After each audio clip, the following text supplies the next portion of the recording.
Hello, everybody, and welcome to the first episode of 2022. I am your host, David. This is Tales from the Fandom, and I have a special guest joining me today. It has been over 5.5 years since I last talked to her. I'm so excited that she has agreed to come back because we are going to talk about some fun fandoms and catch up. I have Mina, aka Pinkuperfect, who is joining me today. Anna, how are you doing? I'm doing great. Thank you so much for having me. Well, thank you for saying that you wanted to come back and do a whole nother episode after 5.5 years. Of course I did. I wouldn't miss it for the world. To the listeners here, if you haven't listened to Anna's old episode, which is going back to episode 23, when I was like a baby podcaster, you should definitely check it out because Anna has done some incredible stuff between when we talked 5.5 years ago and to what we're going to be talking about now. Definitely check out her Instagram because there's some incredible work, and Oh, it's thanks. been a joy to watch you create and develop and just do wonderful stuff in the cosplay world and in your personal life and everything. Like it's been definitely a pleasure of mine getting to see you grow over the past many years. I truly appreciate it. That really means a lot. Of course. Back then, we talked about Legend of Zelda and Disney and Hmm. K-pop and J-pop and anime and Ruby and of course cosplay.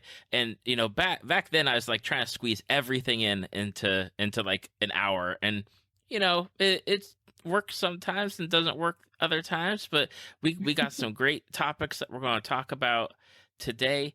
And there's no better way to start off 2022, brand new year, talking about Avatar: The Last Airbender, one of the best TV shows of all time. Not Woo! not just cartoon show, but TV show. That is how Hmm. highly I think of this show. I am so looking. I so Avatar. I like.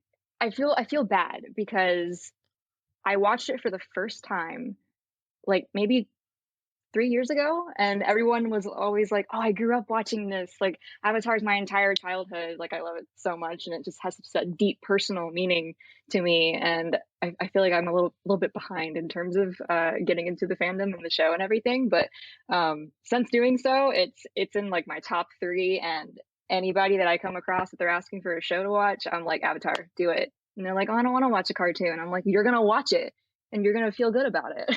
you know.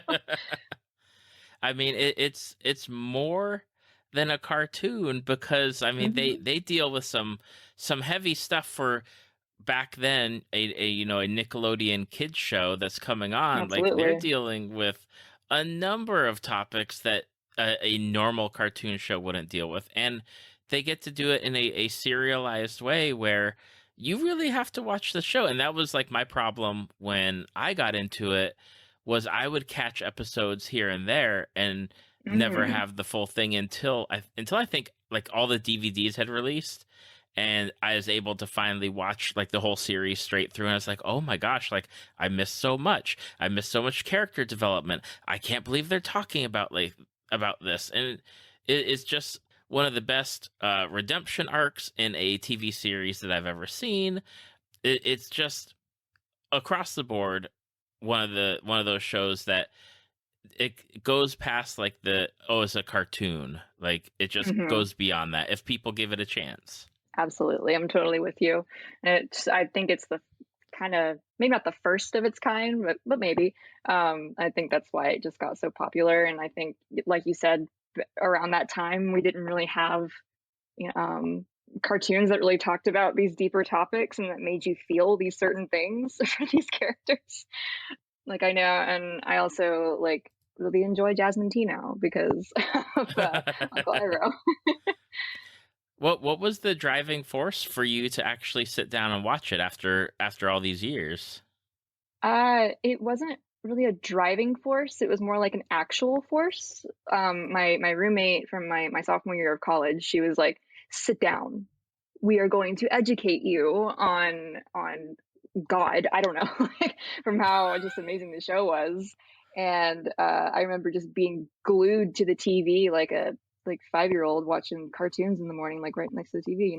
We spent like just binging that show just throughout the night when we should have been sleeping for class in the morning. But worth it, absolutely worth it. Once you started going, what was the thing that kept you going? Besides obviously like the very much influential force of your roommate, like because sometimes it takes a bit to get into shows and get into like, okay, I'm gonna invest like the next couple weeks of my life for a show or whatever, however long it takes. Was there something hmm that hooked you, that just it was like, okay, I'm in, like I'm fully invested? I'm all about like the little elements that go into the sound and the music and everything. And I think Avatar's soundtrack and just sort of the vibe that all the music has really drew me in. And now, if I'm really really need to be in a good mood, I will like drive down the highway listening to like Gekai Khan music. Like um, so it is. I think the music definitely hooked me in, and just the animation was really good, and everything about it was just amazing. And yeah. All right. I got my traditional question whenever we have a Ooh. conversation about Avatar: The Last Airbender is, Uh-oh. if you were a bender, what would you bend? Oh no. Dun You put dun me on the dun. spot like this. All right, all right. Well, I took the little like bending quizzes and stuff online, and like the shape of your hand is equal to this kind of bender or whatnot. Like it would show you like the earth bender was like the like big bigger hand that like looked a little rough, and like the water bender was like this delicate little like with pretty fingers and stuff like that. But I think apart from those quizzes and everything, I'd probably go with either water or earth. Yeah, I'll say water. I'll say water. I Okay. feel like you can do a lot with that. Yeah, Okay. just don't That's blood cool. bend. Yeah, that's the dark side of the waterbending. Hello, I, Cora. I that's awesome. I did not know that there was like a shape of the hands one. Like I've seen like the quizzes of Yeah, like where would you like to vacation, and the normal like BuzzFeed quizzes, but I've never seen the hand shape one. I'm pulling it up right now. Let me look at it. Okay, yeah. So we got the earth hand is it just looks like a dude's hand. And the water hand is like the complete opposite, like as feminine as you can look. And then air looks like it's very like spacious in between the fingers. And then Hmm. fire looks a little bit sturdier, like water and earth had a baby. So either way, I don't know. Uh, so I'll just say water. I'll say waterbender. Okay. Not having to do with the hands. Now I will say that this question has elicited numbers of responses from previous guests where they come back to me and they will be like, I thought about that question a lot longer. And I Ooh, really feel like I'm not what I said on the podcast. I'm something else entirely. And I'm like, oh, and like go into like really deep introspection of like thinking about it and discussing it and working it out. And I'm like, I love that passion just to like figure out what kind of bender you are and the yeah. thought process that goes into it. Like I live for that kind of stuff. I'm like, yes, I can dig when people like really get into their thoughts about it. Right. And a question for you, what's the most common answer that you get when you ask this? Ooh, that is a great question. I think Ooh. because I used to keep track of like Harry Potter houses, but I don't do that anymore. Right. Yeah. What are you? Um, What house are you? I'm Hufflepuff, totally. You're a Uh, particularly good finder, like me. Uh, but for Avatar, it generally leans to water. okay. I'm not sure why that is. I do have the person that I'm talking about with introspection started off with water, but she is hmm now fully on a firebender. Like she's totally a firebender Oh, now, and she's so like she made a 180. Yeah. she totally 180. Yeah. Lots of like talking about it, talking through it, and is really cool just to see like that process. But I think it leans more waterbender with like Firebender like second. I feel like Mhm. Earthbenders don't get like any love. Like Ah, it's just not happening. And that's like if I was a bender, I would be like an Earthbender. see, you could do so much with earthbending is the thing.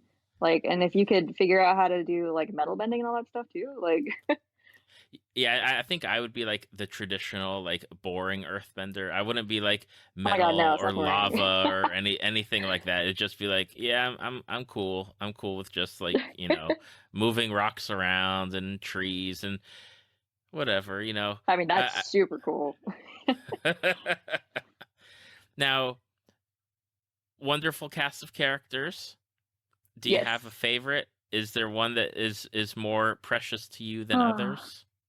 my precious child Zuko. I love that boy so much. I love character development, and I think Zuko is just the definition of character development, and they did it so well. They didn't do it too fast, and it's just his like redemption is fantastic. And watching him interact with Iroh and watching him confront his father um, about everything, like the scene where he's talking to his father about the Fire Nation has made people believe that they're the best, but that's actually a lie. Like everyone hates the Fire Nation, but the only people that don't know about that is the Fire Nation or whatever Mm-hmm. like general quote that is. But I get shivers when I watch that, and I love who plays him, Dante. Dante Bosco. Thank you. Yes, yes. I love him and everything. So definitely Zuko would be my top, and I cosplayed him too. So I love him. So not only did you like him enough to be like, I like him, you're like, I'm Hmm. gonna blood, sweat, and tears and make this. And I think you didn't you make that like in like a night or like two days? Like it was a really quick Listen. turnaround. Yeah, so quick turnaround actually means I procrastinated on it until the last second. I had like 2 months to do it, but then like I don't know. This happens like we're not even going to conventions, but I still con crunch like all the time. Yeah, but I made so the whole thing. I had this big this fire prop. Credit to Acceleration Designs on YouTube for her tutorial, but it was made with like different colors of chiffon and with like a clear Christmas ornament underneath, and then it had a light under there. And then you tied that to a big piece of fishing line, and then you can just phew around wherever. And I felt kind of like a performance artist. And um, we went to where Yates Mill Historic Park for those photos for the photo shoot, and I remember people were walking by and they just kept like watching me like twirl this little thing around, and they were like, what is he doing? It is. I think that's one of the things that I love most about people who cosplay from Avatar specifically is the like the super creative ways that they are able to capture bending, like Right. whether it's like what you have done. Other people have like long streamers or Hmm. like silks. Some people shoot in oh gosh, there's one cosplayer, Utahime cosplay, who did it like in front of or behind like fountains, so that way Yeah. it looks like she's controlling the water there. I What? I know that a twin duo cosplayers, Double Trouble cosplay, they do the swamp benders, so they're like out in the river, like in their swamp bending Yeah. outfits, and it's like the creativity that goes into people who represent the Avatar fandom in cosplay is Yeah. always just so much fun. That's super cool. I think my favorite props that I've seen, it was they had kind of the same concept of taking that chiffon and kind of creating a gradient color with it, but they had Hmm. attached it to fans, and then Yeah. they had two fans, and then they would like move the fans back and forth, and like the fire like flame would just be huge and dramatic and everything. So if I had to do it again, I would go with that method. Yeah, it is absolutely incredible, and it's something where it's just like in like for my mind, I can't like think of that. It's not something that I would like leap to be like, huh, let me do that. Like it takes a certain something to be like, hey, let's do this and let's create that illusion of like bending. And it's so cool. Mhm. It's super awesome just how creative people can be. I'm with you. Now, are you looking forward to like the Netflix live action series? Are you looking forward to? I know the creators have launched Avatar Studios, so they've got a number of different projects that they're talking about doing, like movies and more shows and stuff. What are you looking forward to in this future of the Avatar fandom? Gosh, well, I mean, pertaining to the live action, we don't really have too much information on that yet, and so I'm still a little bit nervous because I know the creators, they made that tweet or message or whatever saying that they just very, very subtly being like, "We're not going to be a part of this anymore because Netflix is Hmm. taking over." So I'm not gonna lie, I'm a little nervous about that, and I think the rest of the fandom is too. But other than that, I'm looking forward to who else they're going to be casting. I know they just casted Daniel Day Kim as Ozai, and I'm so excited. My roommate came in and he showed me a meme that was like, Fire Nation might not be that bad after all. After they casted him as Ozai, and I'm like, yeah, I'm with you. He wasn't that bad. He's fine. But yeah, I think I'm just looking forward to that show and looking forward to how the fandom's going to react to it, and I guess how the fandom will grow. Because I think with Avatar and Korra being put on Netflix and these other streaming channels, I don't know if they're still on there, but I remember when they were put on there, that put like a huge surge Hmm. on the Avatar fandom, and that's what got me to want to cosplay it because I had watched it back in college, but I watched it again when it came out on Netflix recently, or yeah, and just fell in love with it again and had to recreate that Zuko. Um, yeah, I'm looking forward to what they're gonna do, but I'm hesitant as well. If they said, Anna, we're working on something, but we want to know what you would love to see. Like what Hmm. would you love to see? Would you love to see like a past Avatar? Would you like to see them go more into like beyond Korra's Industrial Revolution stuff going on? Like where would you take? Where would you want something to go? What would you love to see? You were mentioning if they would like talk about past avatars, and I would probably pee myself if I saw anything about Avatar Kyoshi. Like, because she was just so badass, and if they can like feature her in any sort of like flashback talking about like the history of the Avatar drama, and like she was like, "I'm going to kill everybody."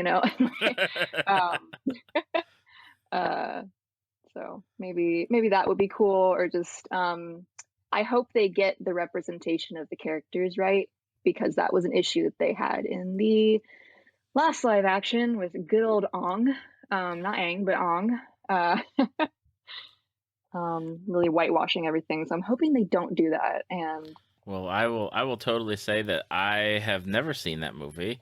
It doesn't you don't exist need in to. my You don't need to.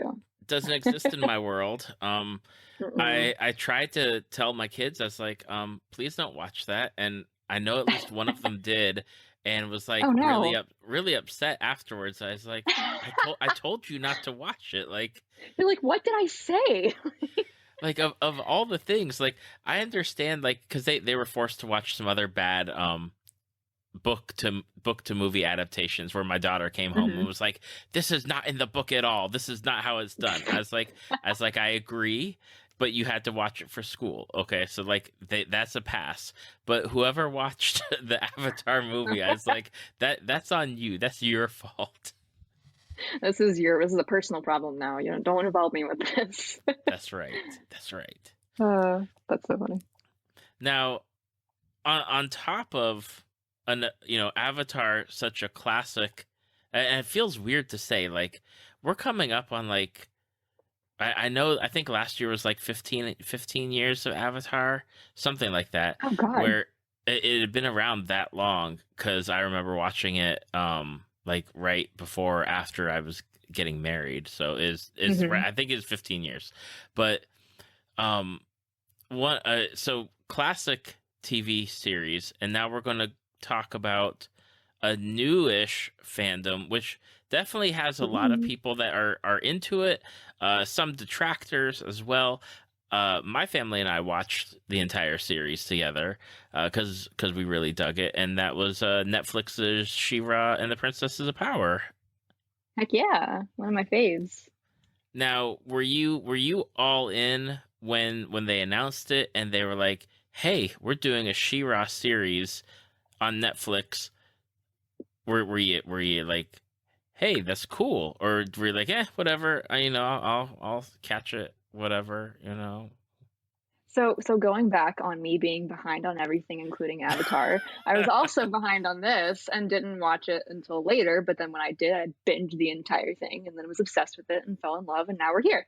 Um, so no, I was not on the hype train at the very beginning, but I am now. Now, did you just get into it where like it had been over and you were able to binge everything like without waiting? Hmm. Oh my goodness. I know I'm the worst. No, I'm just, I remember suffering and waiting for new I seasons to come know. out, and it's like, and here you are. Yeah, I just watched all of it. No big deal. Whatever. Just happens to be something new Gosh. that I'm really interested in. And I felt bad because there were episodes where I was like, no, and I'm like, oh wait, I can just press the next button. Oh wait, that season finale that left us on a cliffhanger. Eh, Yeah. 2 minutes later, you got Whoops. you're right back into it. I'd say I'm sorry, but looks like I'm not. But you're not. Ooh. Oh my gosh. Okay. So again, what was the like why'd you watch the show? Did somebody sit you down on this one too? Yeah, so it was I really enjoyed the art style, and I really enjoyed the themes that we don't really see a lot in children's cartoons. And I think they talk about a lot of like LGBT themes and mental health stuff, and like a lot of the characters are portrayed as like different kinds of people with different kinds of backgrounds. Like I know Entrapta is supposed to be an autistic character. Bo has two dads. We have Double Trouble being non-binary. Like it just these kind of things are just really exciting to see. And I saw other cosplayers talking about this and even like quickly starting to cosplay the characters, and I was like, I have to get on this. So It's all about the art and like hmm you got those characters and you're like, I gotta do it. I gotta represent. I need something. hmm Give me one of them. Give me all of them. exactly. And I took one of them. I did Katra as a cosplay. Now, is Katra your favorite character of the show? She absolutely is. And you know why? Because she reminds me exactly of like Zuko. She kind of has that like redemption going on, and like but this kind of like bad girl vibe in the beginning, but then you can kind of see that she's got a heart and she really cares about everybody, but she's being controlled by the upper power, I guess, the Mm-hmm. everything. So, but Hordak, being yeah. able to thank you. I could not think in my head. I was like, Ozai, but that's not wrong fandom. Um, but yeah, Hordak. And her just watching that whole thing unfold, and then her completely changing in that last season. You know, with her personality and physically in terms of her hair and her outfit, but um, yeah, yeah. Yeah, it's definitely a show that I enjoyed for the most part. Like there's definitely sometimes where I'm like, this like we didn't need like certain episodes, or I Hmm. really wish they would have developed a few more of the princesses that were around, but you didn't really Hmm. like get to know them. But I enjoyed the relationships that they built. I specifically like for me personally, like I enjoyed Entrapta's relationship with Hordak. Very Hmm. surprisingly, like that came out of nowhere. Uh, my Absolutely. love, my love for Scorpia, for the love of I everything she love deserves. Scorpio. She deserves everything in the world. Like, please just give her like someone to love and hug and Yeah, like, gosh, like I always wanted to know more. Like, give me more Scorpia all the time. I'm Everything for totally Scorpia. with you. I And love her so much. my personal favorite was always Mermista. Like, I loved Mermista. I loved her sass. I loved her attitudes. I loved when she was a detective. Like, everything about it was just, gosh, what a character there. I loved her and Seahawks dynamic as well. And yeah, you're right. Like her voice and her sass, her just like about everything just makes me so happy. I think the one thing that I was always disappointed in, which I wish that they'd been able to spend a little bit more time on, was Catra's redemption arc. Because we're talking. Obviously, we just talked about Avatar: Last Airbender and how well Hmm. done Zuko's is. Like, Zuko starts almost in season one, like Hmm. tail end of season one, give or take. And he has the 3 long seasons to get through it. I know Shira is a little bit shorter on like how many episodes that they had to like work with, but I really wish that they had been able to start earlier so it didn't feel like all of a sudden it was like bam, like where we got like Yeah. the turn, like the turn on that one episode where it's like I don't really like I was like I don't really feel that she's had that enough time to go through with it. Hmm. I almost felt like, dang, I wish she could just go back and like rule the wasteland area like she had for like that one episode. I was like Yeah. that seems to suit her. I like that. No, I'm with you. You're right. It did go a little bit quick towards the end, but I'm wondering, she's had that like bottled up emotions and feelings for Hmm. all of this since the very beginning. So I'm wondering if it truly was a breaking point and then she was like, I'm not having this anymore, and then just decided for herself, like, I'm gonna make this switch or something. So maybe it was Yeah. kind of an internalized thing. And then I was disappointed when they announced like because I think they have like 2 different He-Man shows going on. One that Kevin Smith is doing, and then there's another one that's coming out, both on Yeah. Netflix. And I was disappointed that there's no connection at all. There's I not? was like, there at least with the Kevin Smith one, it's a direct sequel to like the 1980s cartoon He-Man that's going on. So Oh. there's no connection there, and I don't think there's any connection with the other He-Man that's coming out. And that kind of bummed me out. I was like, they could have had like this whole, and I hate to like say the word cinematic universe because I think it's starting to get overused, but they Mhm. could have had this whole like tie-in and characters like potentially crossing over or doing things, and it just feels like I kind of wanted like more in that universe, more with Adora and Catra and the princesses, and Mhm. seeing like what happens in the future beyond like what they showed us at the end. Yeah, and I think they kinda lost out on a big money-making opportunity with that too. Like, they could've, like, everybody would have been involved with that, I feel like, if they crossed over those 2 things. I mean, I don't know. Like, I'm not getting paid the big bucks to think of these things, so I'm not going to give it to them for free. But No, yeah, they'll reach out to you soon and give you a paycheck. I mean, there's so many things. I mean, they have so many different properties that they could be like, you know what? Let's just do it. Let's just Right. start smushing things together. They could, and why don't they? That'd be fun. Exactly. Like, come on, Netflix. You got lots of money. Make something happen.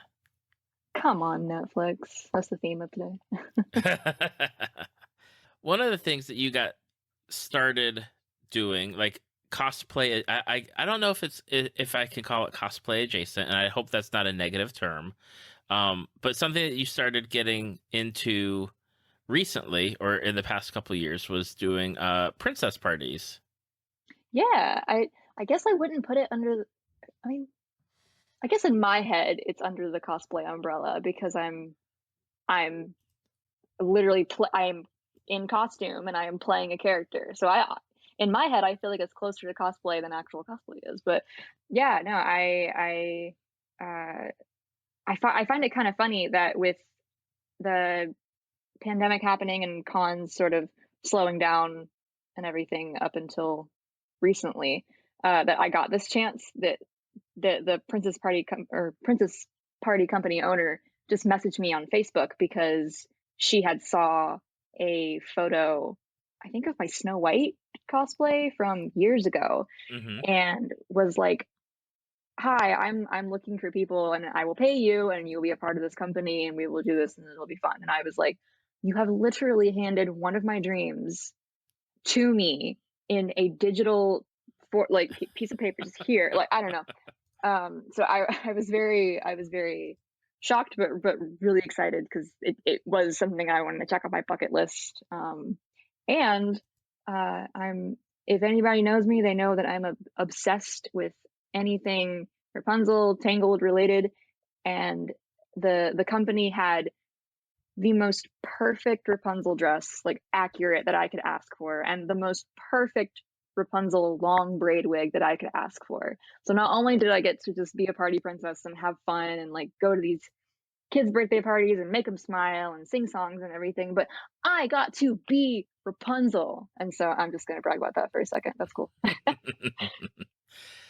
What was it about being a part of the of a princess party company, like for that being on your bucket list, like what was the reasoning, like why was it there, what was the story behind that?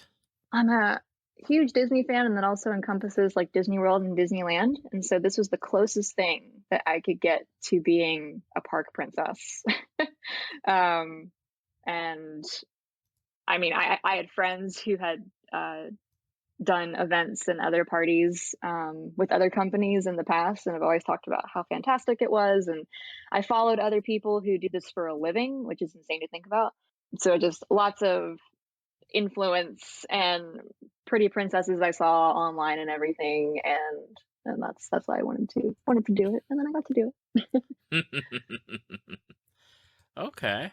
So when you got the reach out and they were like, "Hey, Mhm. were you Rapunzel from the start, or did you have to like knock off a princess to get that spot?"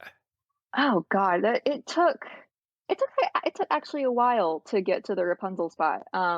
So similar to how they would in Disney World, just based on your face shape and your voice and your just dynamic, I guess you'll be assigned to certain princesses.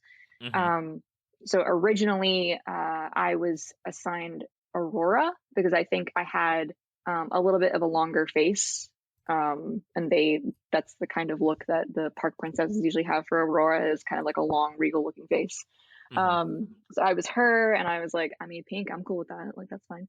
And I think I was Cinderella after that. And then we had more cast members come on to the company. And so to make sure that like the owner wasn't doing like every single princess, then she started like kind of distributing them out to other people. And then we had some people that had certain preferences, and then others that whatever. And then I think she had put the Rapunzel wig on me and the dress on me, and she was like, "Why have I not made you Rapunzel? You literally look just like her." And I was like taken for a second. I'm like, me? What? No. But yeah, just switching until it sort of felt right. And then after I became a little bit more comfortable with doing the improv and singing, especially, I took some singing lessons for a few months, and that was really fun. I eventually got permanently casted as Rapunzel and Ariel, which are two very like happy, and I guess to go off of what Ariel says, bubbly characters. And so that was really fun to do because it's fun being any princess, but Aurora literally has 17 lines in her movie, and her personality is just smile and wave, and it's not that fun. But Rapunzel, she's a painter. Tell me I'm wrong, I dare you.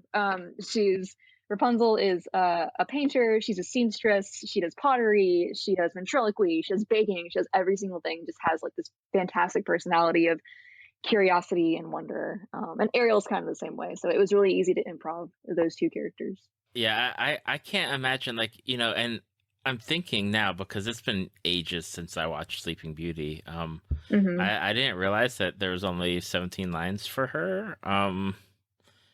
That Yeah, that's that's one of those things that I like won Disney trivia with. They were like, show me what's the show me like a fun fact that you know about Disney, and I'm like, there you go. that's It's weird, but yeah, incredible. it's weird. It's basically the whole movie is just the Flora, Fauna, and Merryweather just trying to figure out what they're gonna do with her. I feel like they have most of the lines, or I don't know, maybe Philip and Maleficent or something. But yeah, she's not really the main character of her own movie. That is so. I don't know what to say about that. I feel like Disney, of all the things like that they haven't done, like direct to video movies back in like the 90s, or like these Hmm. remakes that they're doing, and I'm like, now I'm thinking about, geez, and they even did a Maleficent movie, and there's Right. nothing like with Aurora. Like, okay, like, all right. Yeah, they were like, we're gonna continue to not like Aurora. She's the least favorite princess. Um, yeah, So with the princessing, with the princessing parties, uh, yeah. any particularly like high spots, something that you're like, you know what, this was like the best thing ever. There was this little girl who I had a painting party with over on Zoom, and I was Rapunzel, and I had a canvas and all of these different colors and everything, and step by step, we learned how to paint Pascal, and it was super duper cute. And she a struggle that we have sometimes is getting the kids to engage with us because they're really nervous or they're scared or they just don't know what to talk about because there's a princess in front of them. Right. But it was really easy for me as artist Rapunzel to talk with this girl about her art, and she was maybe like 5 or 6 or something. So it was really cool to see her like talk about all these like she loves painting and drawing and all of this like artistic stuff, and it was just great to hear that. But she finished her painting and like we said goodbye, and then her mom left a Facebook review for the company, and the little girl had her painting like held in front of her, and I didn't see her write this part on there, so I assumed she did it afterwards. But she wrote "I love you, Rapunzel" in paint on the canvas right under her Pascal painting. That's Um, so awesome. and so that was just really adorable and wholesome. So that kind of stuff. But overall, I like when I sing to the kids, they get mesmerized, and it's just fun to like watch their beady little eyes look up at you while you do that. Um, but because most of them are like 3 to 5, so they're just these like toddlers, like like looking up or whatever. But it's fun to just hang out with them, and they're oh, it's very surprising how much little kids know about Disney lore. And like when you're Ariel and they ask you how do you pee, it's really like when you're like I was never I never had to experience this thankfully because was never in a mermaid tail as Ariel. I was just in her dress. There was definitely like when when they would talk about the mermaid tail, they would talk about like the implications of that and like the like real stuff behind that. But yeah, We live in a world where it is questions on everything, and I speak from exactly. experience with my kids, which now they're not that age anymore. They were that age when I started the podcast, but now they're Mm. they're they're middle schoolers, but they still ask questions. And sometimes I tell them, they ask questions about things, I'm like, listen, that is a question for Google, because I do You're not like, know. no.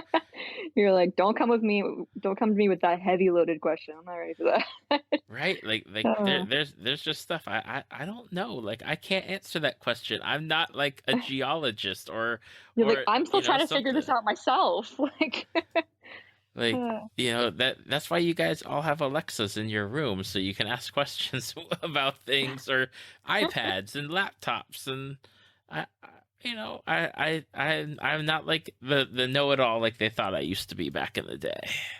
But why ask a laptop when you could go and bug your dad about it? Exactly. And then ask for Yeah. something else afterwards and be like, oh, Perfect. okay. Yeah. Like ask some like really thoughtful question and trying to get you to talk or whatever and then be like, "So, anyway, while we're on this topic, can I?"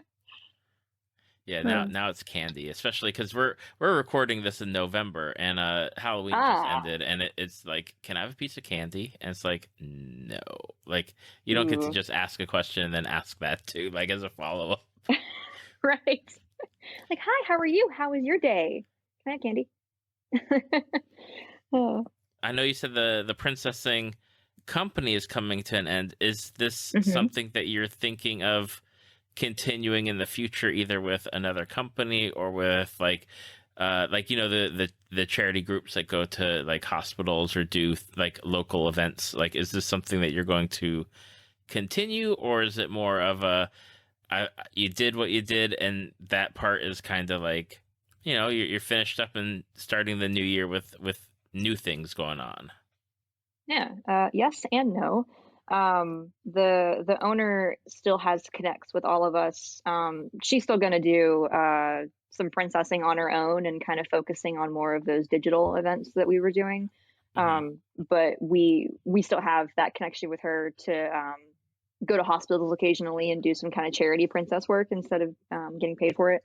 But I don't, as much as I loved princessing, I it was either 1 or 2 days a weekend that I was occupied with it, and with, working full time on top of that, and I also have a small business on top of that, it was a lot, and even so, even though I loved every single moment of it, I would come back and I'm like, I'm beat, and I'm like, "Wait, I have 27 things to do. I'm beat. I'm not I'm not doing that."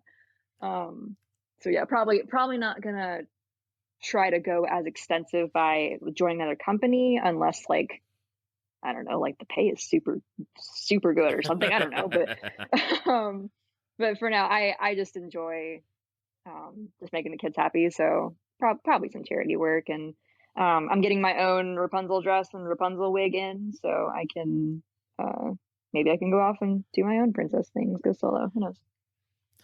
I'm just gonna tell people that the drama, the high drama of watching Anna find that perfect wig and then have to wait until payday Oh my god, was you don't was something understand. that was like a 2 or 3 day period of, oh gosh. Like there's one point where I was almost gonna message you and be like, I'll buy it for you Are just you so oh that way my you can god! have it, because like the passion of find like, and as someone who has talked to a number of cosplayers and watches everything that goes on, like I know wigs is like one of those like major like make or break things, especially like a wig like that. And just to see like it within your grasp, and then you just have to like wait that day and you're like, but other people have it in their cart too.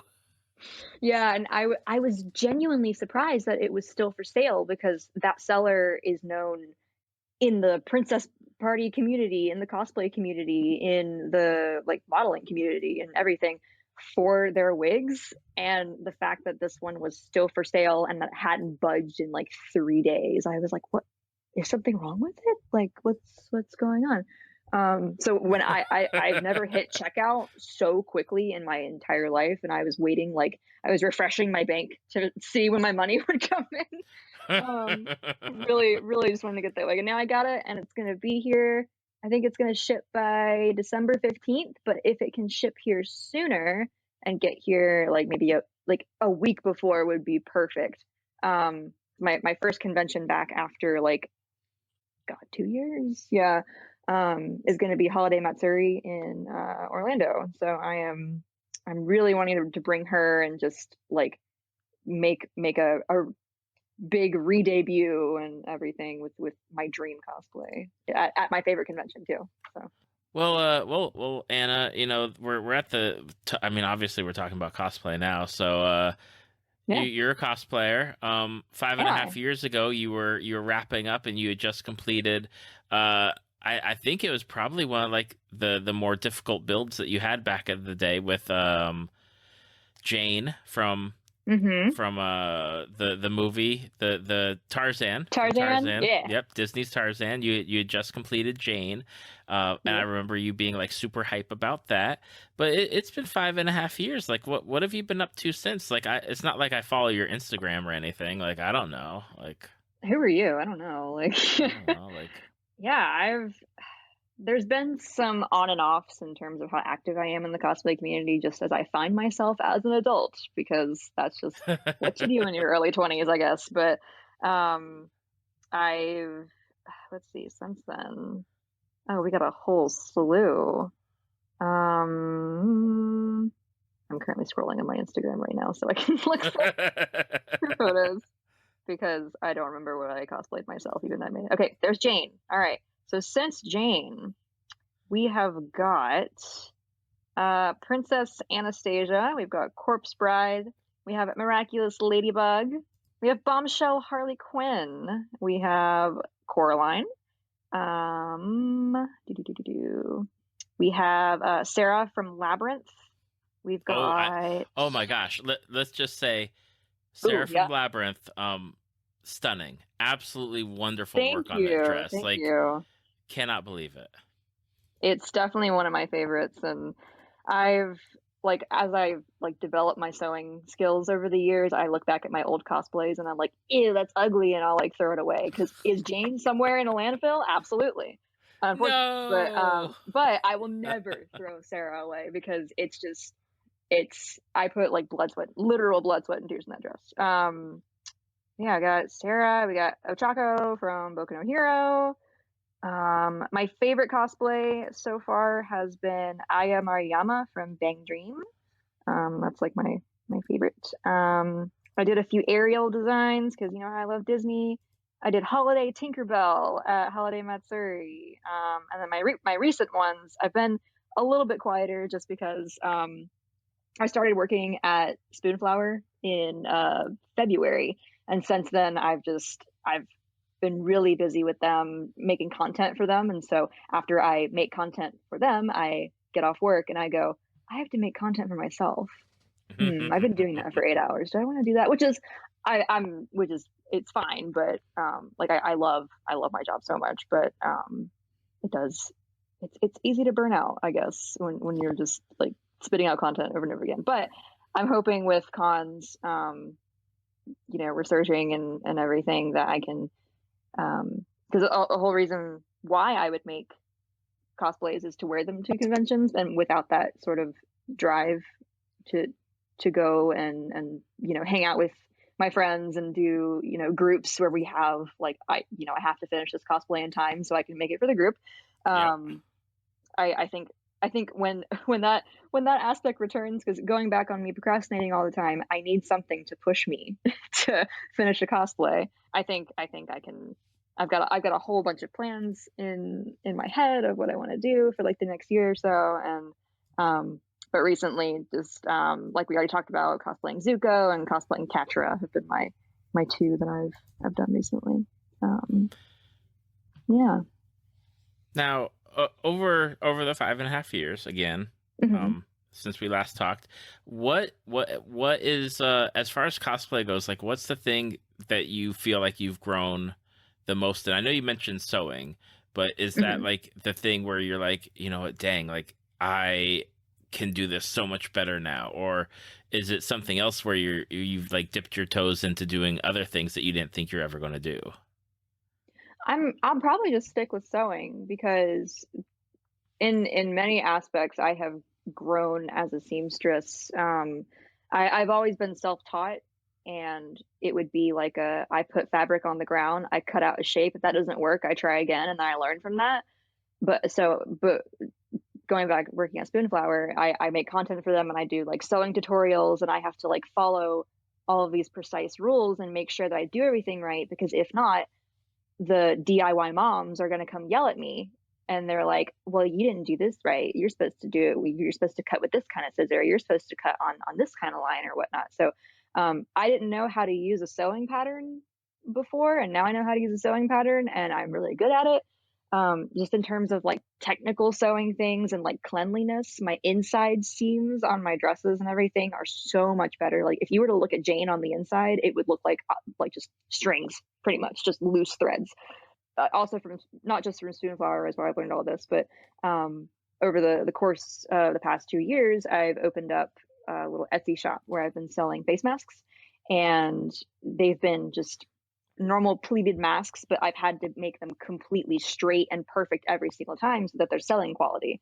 And I've Hmm. noticed that with my cosplay projects, I've taken what I've learned from Spoonflower and that kind of like perfection that I've learned by making those masks completely like uh, flawless, I guess. Um, I've seen that come into my cosplay sewing, which is really exciting. And I haven't made I made Zuko, but it was just kind of like loose fabric wrapped around each other. You know, there was like a pretty loose kimono with just like a not kimono. That's for girls. Hang on. What's there's a name for like the like guys kind of like kimono looking vest thing. I don't know what it's called. But anyway, that it wasn't like too difficult to sew because it was just a few pieces. So I'm really looking forward to like creating things like another, maybe not another Sarah ball gown, but something similar to that size and that detail focused.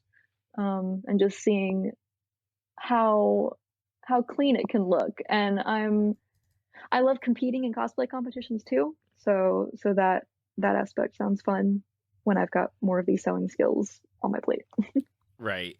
I know that's something that I've been learning about over the past years is the competitions and having like build books and Yeah. showing off like how you started it and the like close up pictures and all the little intricate details that I never knew in wildest dreams. Like that is something that people did for cosplay competitions, and it's just been stunning to see um like who's been winning and what's been winning and how they like present their stuff. And it's like it is something I absolutely no idea about. Like casual person on the outside, no clue. I thought you just went up there in your costume and they, picked the best one. And then it's like 5 years later of learning things, it's like, oh dang, like there's like whole like 20 or 30 page binders of Hmm. everything that went into it and the techniques that were used, and it's just incredible to see. Yeah, I know that all too well. Like, rushing at the last second to go find a nice looking binder at Office Depot to put all your stuff in last minute. But um, yeah, I've learned over the years just interacting with the judges and understanding what they look for and how to explain your cosplay and everything in like 5 minutes as as they like wait for the next person to come into. Um, I had Yaya Han. She was judging the cosplay contest at the last Hallmat that I went to, and she, uh, I was wearing Zelda. Yeah, like the new Smash Brothers Okay. um Yeah, I remember that one. Zelda. Yeah, and it had like all that Warbler armor, but like really intricate embroidery in the front, and like I spent so much time on that cosplay. And I remember she picked up the white skirt and she was behind a table, and so she had like reached herself over the table, and she's actually a very short woman. So Hmm. she's like this tiny lady is just like reaching over the table and grabbing my dress as I'm trying to like very calmly explain it because I'm trying to explain it to Yaya Han, like, Right. of all people. And she looks at me like and kind of like interrupts me, which I'm fine with. And she was like, "Are these French seams?" Which, if you don't know, are just a way that you can clean up an inside seam to where it's not just like a raw edge or whatever. And she was like, "Are these French seams?" In like a very serious tone. And like, I was like, "Yeah." She was like, "I love French seams. Why didn't you tell me about this?" And I'm like, "Yeah, yeah, please." Like, how do I react to this? Um, but that, just having those kind of interactions are really fun, but also having a professional sort of aspect to it and making sure that your book has all of the details of your progress and everything and tons of reference pictures. Oh my God, they like foam at the mouth when you have like a full rotate, like Ruby references. Oh my God. They like the creators, they are so good about like T poses every single angle that you can find. That's really fun. But yeah, it's really fun to compete, and I can't wait. I think last time I competed, I think I remember this was like MomoCon, whatever last MomoCon it was before all hell broke loose. But I had entered in like the intermediate category, thinking that I'm just entering for fun. Like MomoCon's a really big con, and there's a bunch of like really talented people. And I ended up walking away with Masters Award in sewing, and I Oh was my like, gosh. "What? Hello!" So now I have to enter in Masters every single time because I've won a Masters category, which is fantastic because then I get to be next to all of these like insanely cool cosplayers. But um yeah, I'm yeah.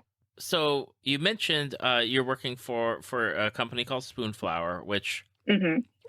as somebody who just happens to follow your Instagram very casually, whatever. Okay, yeah. Um, but you do like you get to do like these really cool like you make the fabric designs, or you're ordering the Hmm. fabric from Spoonflower, and then Yeah, you get to like create like skirts and all sorts of different like projects, and it's really neat, and it's something that I think if and I know you had talked about like I feel like it's a great resource, a potential resource for cosplayers to like really start like branching out or doing stuff with it that maybe other places don't have the opportunity to.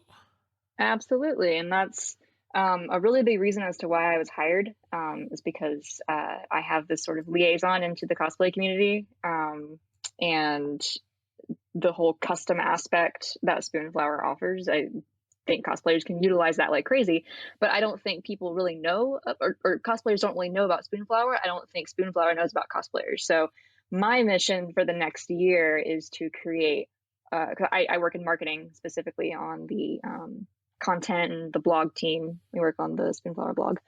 Um, but I've got a whole series of posts outlined that's going to surround cosplay and introduce to both sides, both cosplayers and like those DIY moms that I kept talking about at Spoonflower. So it really just kind of looking to connect those two, or just make each other aware of that. Because with Spoonflower, there's just so many custom options. Just when it comes to finding fabric, like different textures on fabric. Like if you want to find some um like what was it for, like ladybug, like miraculous ladybug, for example, she has Hmm. this like very like specific sort of like almost like hexagon pattern on her like stretchy material for her bodysuit, but it's like Right. red with black polka dots. So where are you going to find that? Well, you can design it yourself, you can upload it to Spoonflower, and you can choose, I think, like over like 20 to 25 fabrics that we have that you can choose from, and like do whatever you want. And so that custom just opportunities that we can give to cosplayers, I think would be really cool. Um so yeah, I also do I basically write sewing tutorials for a living, which is really insane to say, but it's something I brag about every day. So yeah, they pay me, and they give me free fabric as well to make things like skirts, and I made like turtleneck shirts, and I just made a bias tape tutorial that I'm going to be posting soon. And so um it's really great. All of it's really great. It's something, and I know I was talking before we started recording about just how cool it is to see you like you designed the fabric, Yeah. you uploaded it to Spoonflower, you ordered the fabric, like a bunch of different kinds of fabric, and you made like masks, and then you made things like backpacks and things where you Yeah, could be like, hey, like, look at the work that I've done, buy my stuff. exactly. Yeah, it's super exciting and very surreal. I think this was like kind of selling my art, I guess, and more tangible art in this way, but is a big dream of mine, and to be able to do that is super cool. But definitely, I'm thankful for the sewing experience I've gained from Spoon Flowers, so I could also like create this like high quality products to sell to people. And now that I am on like a like quarterly little like art pop-up shop in Durham, Hmm. North Carolina, and I actually like sell my products in person, which is again very surreal. Like this is a dream of mine, and I have like I'm basically like a little like artist alley booth kind of setup. Like it's really cool. Um, Now, are you planning to, potentially expand that artist alley type style to actual conventions, or are you going I to just stick more mm, to homegrown stuff? I'm thinking homegrown stuff. I have I applied for a local convention like months ago, and then I got a response back saying like, "Hey, you got in." And I looked over at like how much work and like stuff I would have to sew for this thing, and also realizing that I have like 27 other things to do in my life, and I was like, maybe I'll just stick with whatever I can make at my own pace and sell online really easily. That sounds better. And then just having these like every once in a while in-person events where you can like meet local artists and everything and have that sort of connect. But I think for now, I will stick with the occasional Etsy sale. I sold like over 1,500 masks over the course of the pandemic, and I'm done sewing masks. I'm not. Like if you ask me to pleat one more thing, I'm throwing something at you. There'll be no pleading requests from me. I got No, thank nothing you, nothing I need pleated, okay? Not thank you. pants, not skirts, nothing. I'm Good, okay. you're safe for now. I'm safe for now. The traditional last question that I ask all of my cosplay guests is, and especially because we're recording this November for Hmm. January, like I do. But what's on your list? What's on your list for 2022? What are some of the cosplays that you would love to accomplish this year? Ooh, well, December, like I already said, December, we're gonna get that dream cosplay of Rapunzel checked off my list after like what 6 7 years I've been doing this. Whew. Um, so that's gonna be amazing. I've been watching The Owl House recently, and I'm obsessed with this one character named Ida. She kind of has the same sort of personality as Catra. There's a trend going on here. And like they both Katra, Zuko, and Ida all have like a dark red outfit. I'm just thinking about it. Anyway. Uh, but she's like this really cool witch, and her character is just really amazing. And the show has a lot of good themes similar to Shira. So I really would like to cosplay her. Who else is on my list? For Halloween, I had planned Draculara for Monster High, so that's still on my list to finish, and hopefully will be done by Holiday Matsuri.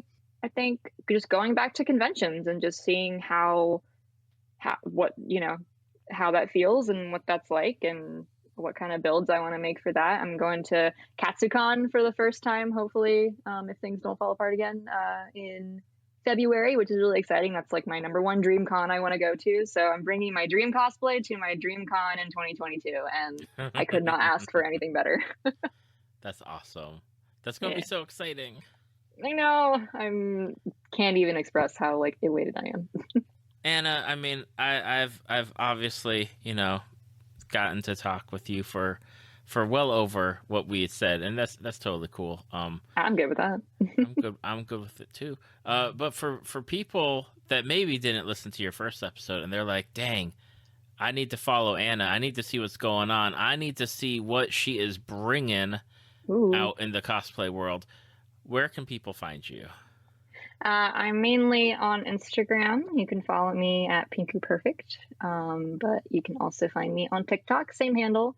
Um, yeah, I think That's those are my two main things. If you ever need a sewing tutorial, We've got a whole bunch of different posts that I've made on spoonflower.com, blog.spoonflower.com, that you can follow if you need any sort of selling assistance.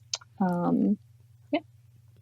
Awesome. Yeah, 5.5 years ago, there was no TikTok, at least as far as I'm aware, because I'm looking at my No. notes and I didn't have a TikTok link for you, but yeah, TikTok's a thing for cosplayers. I did not know that, but it is something that people do now. Totally is. It's something that I still can't 100% grasp my head around, because I just think there's too many viral videos going on at one time. There's too much content being spit at you at one time, and it's just very hard for me to. And I like it's hard for me to keep up with stuff on TikTok, but it's very entertaining. It is. I know that I regularly like see people's like reels on I think it's reels on Instagram, which are Yeah. like TikToks and stuff, and it's definitely like really interesting when it comes to cosplay and seeing what people are creating in that space, and like I think it just adds another level of stuff that people can do, and it's pretty neat. Oh yeah, it's amazing, and it's just really cool to see how from like a filmmaking perspective, there's so many people out there who now know, like, have these like artistic skills and like video production, pretty much just from how popular TikTok has made video. Hmm. I remember I did at conventions, I would do like cosplay and social media kind of how to, and I would do like Instagram focuses on that because I had a background in social media marketing. And I remember talking about TikTok, and it was like baby beginning TikTok, like right after it had switched over from Musical.ly. And I was shocked that there was an entire portion of the cosplay community that only resided on TikTok. They didn't go to conventions, they didn't do any of this stuff. They were like a TikTok cosplay community. Hmm. And like at the time I was like, that's interesting, that's weird, like what, that's it. And now it's like I feel like it's more popular to be a cosplayer on TikTok than it is to be like one who like goes to conventions and everything. But I think it's because it's anybody can do it, and like if you just have a little bit of creativity and a few hours of your time, you can create something that gets millions and millions of likes just by like bouncing up and down or shaking your head a certain way, you know.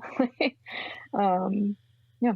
The newfangled, like as a 41-year-old, I'm like, it's a newfangled technology. I'm not going to learn it. I learned how to use Instagram. That's the Yeah. extent for me. I'm not doing the TikTok. Like I did my job, I'm not doing it again. No, but like I can't, like I'm 24 and I can barely understand it, and my roommate is more active with it, and I'll go up to him and be like, does this make sense, is this cool?